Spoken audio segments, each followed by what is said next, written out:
শিক্ষা সংক্রান্ত গুরুত্বপূর্ণ আপডেটগুলো পেতে হলে অবশ্যই শুভেন্দু ই একাডেমি চ্যানেলটি সাবস্ক্রাইব করুন। পাশে থাকা বেল আইকনটিতে ক্লিক করে ভিডিওটি বেশি বেশি করে শেয়ার করুন। কিন্তু গ্র্যান্ট ইন এইড অর্থাৎ শিক্ষক অশিক্ষক বোর্ড কর্পোরেশন পৌরসভা পঞ্চায়েত লাইব্রেরিয়ান যারা আছে তারা একটা পয়সাও পায়নি। কিন্তু বিগত সরকার, সবসময় আমরা বলেছি যে বিগত সরকার দেয়নি, কিন্তু বিগত সরকার যে তাদের নোটিফিকেশন জারি করেছিল, তাদের সংশ্লিষ্ট দপ্তরকে নির্দেশ দিয়েছিল ক্যালকুলেশন করে ফিনান্সে পাঠাও।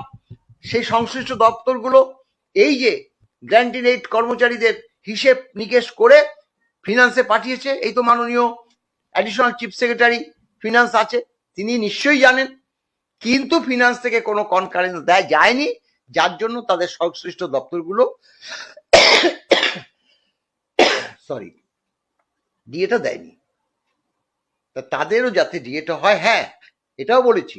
অনেকে প্রশ্ন করে যে যেহেতু আপনারা গভর্নমেন্ট এমপ্লয়ি না, তার জন্য তাদের দিয়ে দেবে না। আমরা সেটাও বিশ্লেষণ করে দিয়েছি। দেখুন, হ্যাঁ গ্র্যান্ট ইন এইড কর্মচারীরা খোদ সরকারি কর্মচারী নয়, কিন্তু আমরা তো রোপা মেনে মামলাটা করেছি। রোপাতে তো বর্ণিত আছে যে ডিএ কিভাবে দিতে হবে, কাদের কাদের দিতে হবে। তারা তো ডিএ পায়, তাদের তো বেতনটা ওই রোপা মেনেই হয়, তারা যে পেনশন পায় রোপা মেনেই হয়।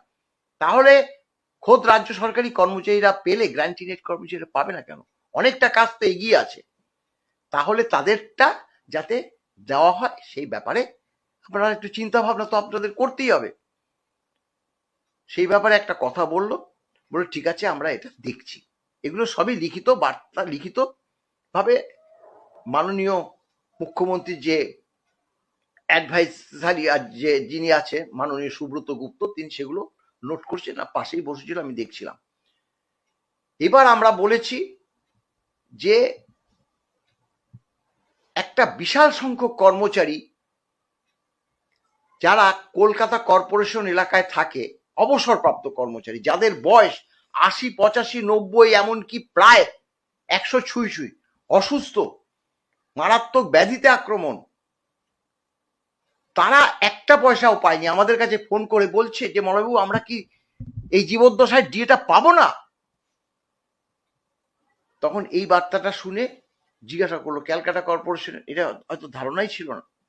তখন অ্যাডিশনাল চিফ সেক্রেটারি বললো যে এই ঘটনা, কিন্তু ব্যাংক কোনো ডাটা পাঠাচ্ছে না, ব্যাংক ডাটা না পাঠানোতে আমরা ক্যালকুলেশন করতে পারছি না।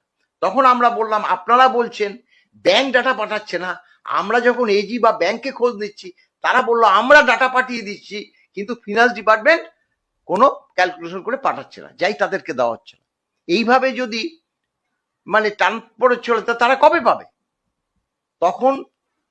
তখন মাননীয় মুখ্যমন্ত্রী বলল যে আপনি ব্যাংকগুলোকে, ব্যাংকের অফিসারদের ডেকে এটা ইমিডিয়েট সমাধান করুন। এইটাও মানে প্রায়োরিটি ভাবে রেখেছে, আমরা দেখলাম।